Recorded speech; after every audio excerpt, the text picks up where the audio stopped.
Hello दोस्तों, welcome back to our YouTube channel Guru Masti GNMT। सो दोस्तों, आज पैरामेडिकल एंट्रेंस एग्जाम 2023 के लिए सब्जेक्ट साइंस का किसका तो विज्ञान का सेट नंबर 14 में लेकर आ गया हूँ। और आप लोग का पता होना चाहिए कि हर सेट में मोस्ट इंपोर्टेंट क्वेश्चनों को सारा किया गया है, तो सभी सेट जरूर देखा। हाँ, जो अभी तक 1 से लेकर 13 तक सेट नहीं देखें, कृपया चैनल के प्लेलिस्ट में चल रहा है, वहाँ से सारा का सारा सेट देख लें। और आज से प्रोवाइड मतलब कि सोशल साइंस का भी शाम 7 बजे अपलोड वीडियो हो रहा है। और ये साइंस का तो 7:30 में सुबह होता ही है। और सोशल साइंस का आज से शाम में 7:30 मतलब 7 बजे अपलोड हो रहा है, तो सभी सेट जरूर देखें। तो चलता हूँ आज का फिलहाल सेट नंबर 14वां का क्वेश्चन देख लेते हैं किस प्रकार से पूछ रहा है। तो सेट नंबर 14वां का फर्स्ट क्वेश्चन इस प्रकार से है, पूरा के स्तनधारियों की लार में कौन सा एंजाइम होता है। स्तनधारियों की लार में कौन सा एंजाइम पाया जाता है। यहाँ पर थोड़ा सा मिस प्रिंटिंग है। ऑप्शन ए में दिया है रेनिन, बी में दिया है प्रोटीएज, सी में है टाइलिन एंड डी में दिया क्या एमाइलेज। तो इसका राइट आंसर हो गया ऑप्शन सी हो जाएगा। अर्थात क्या, तो टाइलिन पाया जाता है। स्तनधारियों के लार में पाया जाता है क्या, तो टाइलिन पाया जाता है। आगे चलते सेकंड क्वेश्चन में। आपका सेकंड क्वेश्चन इस प्रकार से है कि कौन से विटामिन जल में घुलनशील है। विटामिन कौन है जो जल में घुलनशील है। ऑप्शन ए में है विटामिन ए तथा सी, ऑप्शन बी में है विटामिन बी तथा सी, विटामिन सी में ऑप्शन सी में है विटामिन बी तथा डी, एंड ऑप्शन डी में है विटामिन ए तथा डी। तो इसका राइट आंसर हो जाएगा, इसका राइट आंसर होगा ऑप्शन बी हो जाएगा। अर्थात क्या, तो विटामिन बी तथा सी है जो क्या जल में घुलनशील है। बाकी जो बच गया, बाकी जो बाकी वो सब क्या है, तो वो बासा में, वो सब बासा में घुलनशील है। और बी और सी किस में है, तो जल में घुलनशील है। आगे चलते हैं थर्ड क्वेश्चन में। थर्ड क्वेश्चन बोल रहा है कि अमाशयी रस होता है। अमाशयी रस होता है किस में होता है। ऑप्शन ए में है रेनिन में, बी में है हाइड्रोक्लोरिक अम्ल में, सी में है बोल रहा है पेप्सिन में, एंड डी में क्या हो रहा है उपयुक्त सभी में। तो तीन का राइट आंसर हो जाएगा ऑप्शन डी हो जाएगा। अर्थात किसमें, तो इन सभी में होता है। अमाशयी रस जो प्राप्त पाया जाता है वो रेनिन में पाया जाता है, हाइड्रोक्लोरिक अम्ल में भी पाया जाता है और पेप्सिन में भी पाया जाता है। इसलिए इसका राइट आंसर हो गया ऑप्शन डी हो जाएगा। आगे चलते चौथा क्वेश्चन में। तो आपका चौथा क्वेश्चन इस प्रकार से है कि विटामिन के क्या कार्य करता है। बोला कि विटामिन जो के है उसका कार्य क्या है। ऑप्शन ए में है नपुंसकता दूर करता है, या बी में बोल रहा है कि थक्का जमाता है, सी में बोल रहा है कि पेलागरा को दूर करता है, एंड डी में क्या बोल रहा है कि श्वसन में काम आता है। तो चार का राइट आंसर हो जाएगा ऑप्शन बी हो जाएगा। का तो विटामिन के है जो थक्का, रक्त को थक्का जमाने में कार्य करता है, थक्का जमाने में सहायता करता है, मदद करता है। आगे चलते हैं पांचवा क्वेश्चन में। पांचवा क्वेश्चन इस प्रकार से मनुष्य के रुधिर में क्या बोल रहा है, मनुष्य के रुधिर में शर्करा की मात्रा सर्वाधिक कब होती है। रुधिर मतलब क्या, ब्लड में शर्करा की मात्रा सबसे अधिक कब होती है। ऑप्शन ए में है भोजन के तुरंत बाद, बी में बोल रहा है कि सोकर उठाने के समय, एंड सी में बोल रहा है क्या अधिक श्रम करने के बाद, एंड डी में बोल रहा है क्या सुबह में। तो पांच का राइट आंसर हो जाएगा ऑप्शन ए हो जाएगा। का तो भोजन करने के तुरंत बाद क्या होता है, ब्लड में किसका शर्करा का मात्रा सबसे अधिक बढ़ जाता है। आगे चलते हैं छठा क्वेश्चन में। बोला कशेरुक जंतु के शरीर का सर्वाधिक कठोर भाग होता है। कशेरुक जंतु है उसका शरीर का सबसे कठोर भाग कौन होता है। ऑप्शन ए में है कैरेटिन, बी में है हड्डी, सी में है इनेमिल, एंड डी में क्या हो रहा है अमीनो अम्ल। तो 6 का राइट आंसर ऑप्शन सी हो जाएगा। अर्थात क्या, तो इनेमिल। कशेरुक जंतु के शरीर का सबसे कठोर भाग कौन है, तो इनेमिल है, इसलिए इसका राइट आंसर हो गया ऑप्शन सी हो जाएगा। आगे चलते हैं सातवां क्वेश्चन में। सातवां क्वेश्चन इस प्रकार से है कि मनुष्य की साधारण श्वसन दर कितना होता है। ऑप्शन ए 15 से 18 बार प्रति मिनट, बी में बोला है कि 35 से 50 बार प्रति मिनट, एंड सी में बोला है कि 16 से 18 बार प्रति मिनट, एंड डी में बोला है कि 25 से 30 बार प्रति मिनट। तो इसका सात का राइट आंसर हो जाएगा ऑप्शन सी हो जाएगा। तत्काल तो 16 से 18 बार प्रति मिनट क्या मनुष्य श्वसन लेता है, मतलब सांस लेता है। वो तो 1 मिनट में 72 बार, वो तो होता है धड़कन ना, वो होता है धड़कन 1 मिनट में 72 बार धड़कता है। लेकिन यहाँ क्या बोला कि श्वसन करता है कितना, तो 16 से 18 बार 1 मिनट में करता है। आगे चलते हैं आठवां क्वेश्चन में। आठवां क्वेश्चन इस प्रकार से है कि बोला कि लैंगर-हैंस के द्वीपिका जो इंसुलिन का स्त्राव करते हैं वो स्थिर होते हैं, वो कहाँ पर स्थित होते हैं। ऑप्शन ए में है तिल्ली में, बी में है कि मस्तिष्क में, सी में है जन्नत में, एंड डी में क्या हो रहा है अग्न्याशय में। तो 8 का राइट आंसर हो जाएगा ऑप्शन डी हो जाएगा। का तो अग्न्याशय में होता है। वो है कब वाला कि लैंगर-हैंस की द्वीपिका जो इंसुलिन का स्त्राव करता है वह स्थित कहाँ होता है, तो मनुष्य के अग्न्याशय में स्थित होता है। आगे चलते हैं नौवां क्वेश्चन में। नौवां क्वेश्चन बोला कि वृद्धि हार्मोन का स्त्रावन किससे होता है। वृद्धि हार्मोन का स्त्रावन किससे होता है।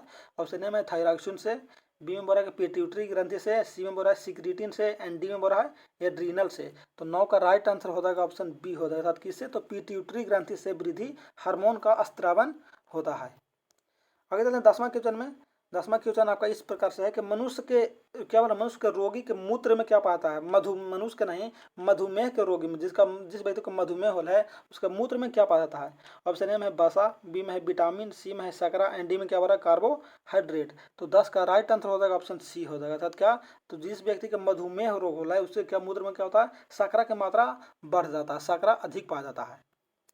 आगे चलते हैं 11वें क्वेश्चन में। कि धवानी तरंगें सर्वाधिक तीव्र गति से चलती है। धवानी तरंगें किसमें सबसे अधिक तीव्र गति से चलता है, सबसे तेज चलता है? ऑप्शन ए में बोल रहा है कि ठोस में, बी में बोल रहा है गैस में, सी में बोल रहा है तरल में एंड डी में क्या हो रहा है? निर्वात में। तो 11 का राइट आंसर हो जाएगा ऑप्शन ए हो जाएगा। अर्थात क्या, धवानी तरंगें सबसे किसमें चलता था? ठोस में सबसे तीव्र चलता है। आगे चलते हैं 12वां क्वेश्चन में। ब्रह्मा के बोला कि एक तालाब के तल में पड़ा हुआ एक पत्थर एक ऊंच बिंदु पर रखा हुआ प्रतीत होता है, जहां यह वास्तव में है, किंतु किस समृद्धि के कारण मतलब कि वो प्रतीत होता है? ऑप्शन ए में प्रकाश का विवर्तन के कारण, बी में बोला प्रकाश का बिखराव के कारण, सी में बोला प्रकाश का प्रवर्तन के कारण एंड डी में बोला प्रकाश का अपवर्तन के कारण। तो 12 का राइट आंसर हो गया ऑप्शन डी हो जाएगा। अर्थात क्या, तो प्रकाश का अपवर्तन के कारण एक तालाब के तल में पड़ा हुआ एक पत्थर ऊंच बिंदु पर रखा हुआ प्रतीत होता है। मतलब ऊंच बिंदु पर मतलब लगता है कि कुछ उठा हुआ है, नीचे मतलब नहीं दिखाई देता, कुछ उठा हुआ प्रतीत होता है। इसके कारण, तो प्रकाश का अपवर्तन के कारण कुछ ऊपर उठा हुआ दिखाई देता है। आगे चलते हैं 13वां क्वेश्चन में। 13वां क्वेश्चन बोला कि पानी को बर्फ में परिवर्तन करने के लिए किस तापमान की जरूरत होती है? कितना तापमान पर जो पानी है जो मतलब कि बर्फ में परिवर्तन हो जाएगा? ऑप्शन ए में है 0 डिग्री सेल्सियस, बी में है 1 डिग्री सेल्सियस, सी में है 10 डिग्री सेल्सियस एंड डी में क्या हो रहा है? 100 डिग्री सेल्सियस। तो इसका राइट आंसर हो जाएगा ऑप्शन ए। था कितना, तो 0 डिग्री सेल्सियस पर पानी है जो क्या बर्फ में परिवर्तन होता है। अब यहाँ डी में क्या दिया? 100 डिग्री सेल्सियस। तो 100 डिग्री सेल्सियस तो पानी उबालना प्रारंभ करता है, मतलब उबालना प्रारंभ कर देता है। आगे चलते हैं 14वें क्वेश्चन में। 14 बोल रहा कि यदि किसी प्रारूपिक द्रव्य का वैद्युत प्रतिरोध अकस्मात गिरकर शून्य हो जाता है, मतलब प्रारूपिक द्रव्य का वैद्युत प्रतिरोध क्या होता है? गिरकर शून्य हो जाता है, तो वह द्रव्य क्या कहलाता है? द्रव्य क्या कहलाता है? ऑप्शन ए में है अर्धचालक, बी में है चालक, सी में है अतिचालक एंड डी में बोल रहा है अति अर्धचालक। तो 14 का राइट आंसर हो जाएगा ऑप्शन सी हो जाएगा। अर्थात क्या, तो अतिचालक हो जाएगा। क्या बोला? द्रव्य का वैद्युत प्रतिरोध गिरकर शून्य होता है तो द्रव्य क्या कहलाता है? तो अति चालक कहलाता है। आगे चलते 15वां क्वेश्चन में। बोला कि वह युक्ति कौन सी है जो हमारे TV set, computer, radio set में विद्युत आवेशों के संग्रहण के लिए प्रयुक्त होता है? विद्युत आवेशों के संग्रहण के लिए प्रयुक्त होता है। ऑप्शन ए में प्रतिरोध, बी में है प्रेरित, सी में संधारित्र एंड डी में क्या बोला? चालक। तो 15 का राइट आंसर हो जाएगा ऑप्शन सी हो जाएगा। अर्थात क्या, तो संधारित्र ऐसा है जो हमारे टीवी सेट, कंप्यूटर, रेडियो विद्युत में क्या होता है? संग्रहण के रूप में प्रयुक्त किया जाता है, संग्रह करने के लिए प्रयुक्त किया जाता है।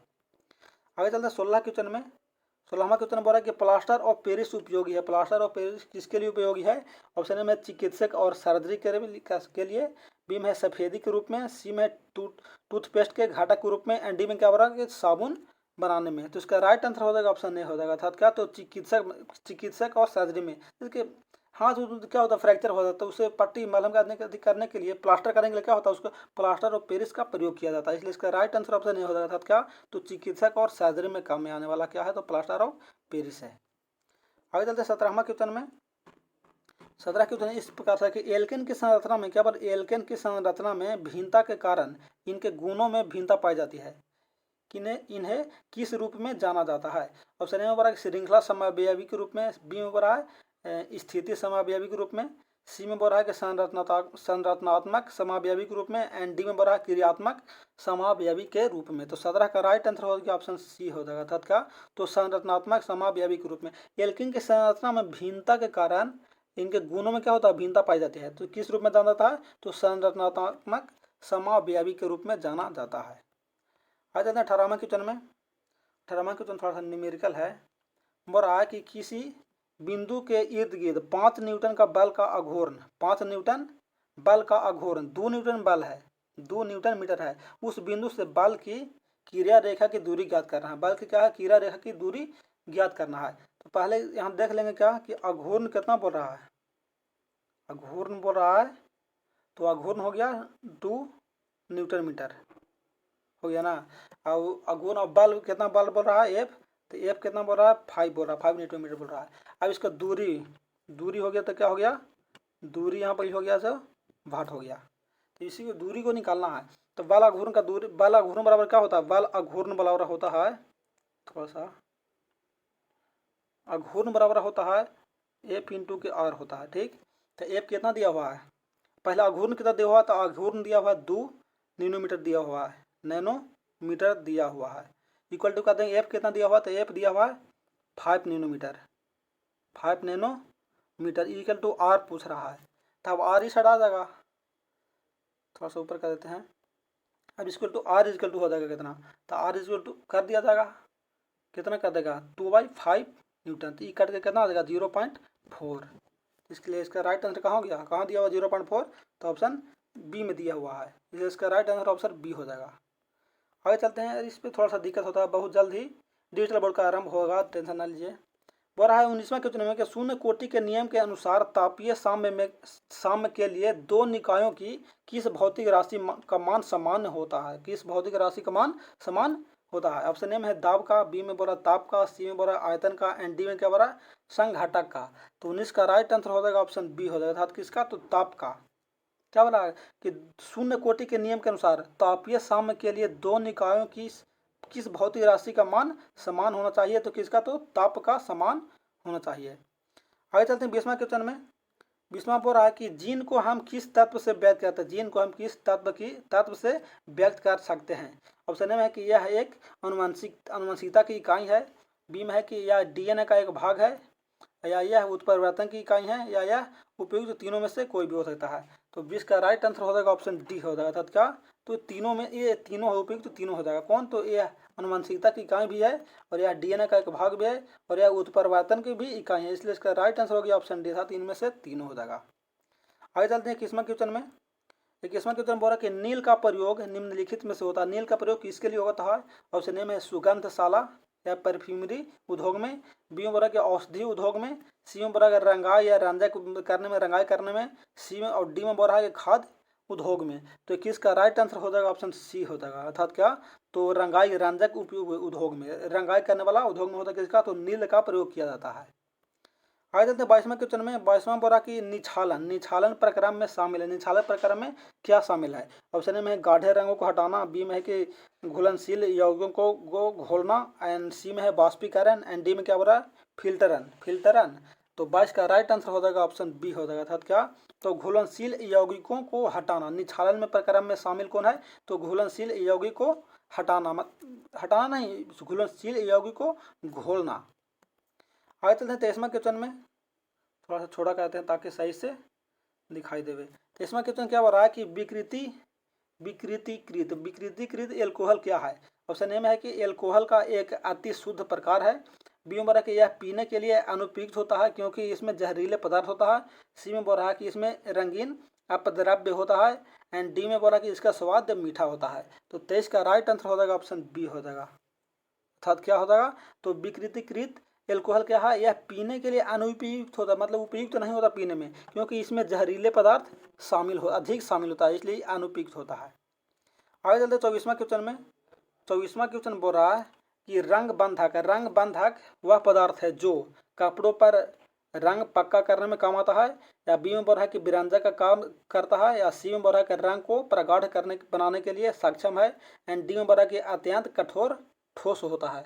तो 24 का राइट आंसर हो जाएगा ऑप्शन ए हो जाएगा, अर्थात क्या, तो रंग बंधक वह पदार्थ है जो क्या है, कपड़ों पर रंग पक्का करने में काम आता है, कपड़ों पर मतलब रंगाई को मतलब कि टहा का मतलब अधिक उगाने में काम आता है। आगे चलते हैं 25वां क्वेश्चन में। 25वां क्वेश्चन इस प्रकार से बोला कि प्रतिरोधी और विसंक्रामक, क्या बोला, प्रतिरोधी और विसंक्रामक के रूप में प्रयोग किया जाने वाला गहरे बैंगनी रंग का यौगिक कौन है। ऑप्शन ए में पोटेशियम नाइट्रेट, बी में बोल रहा है सोडियम थायोसल्फेट, सी में बोल रहा है पोटेशियम परमैंगनेट, एंड डी में बोल रहा है कैल्शियम फॉस्फेट। तो 25 का राइट आंसर ऑप्शन हो जाएगा ऑप्शन सी हो जाएगा, अर्थात कौन, तो प्रतिरोधी और विसंक्रामक के रूप में प्रयोग किए जाने वाला गहरा बैंगनी रंग का यौगिक कौन है, तो पोटेशियम परमैंगनेट है। अगर सेशन अच्छा लगा हो तो लाइक करके कमेंट जरूर कर दें, और ताकि समझ में आए कि किस तरह का वीडियो बन रहा है या नहीं बन रहा है। तो फिर मिलते हैं अगले क्लास की सेट में, तब तक के लिए जय हिंद।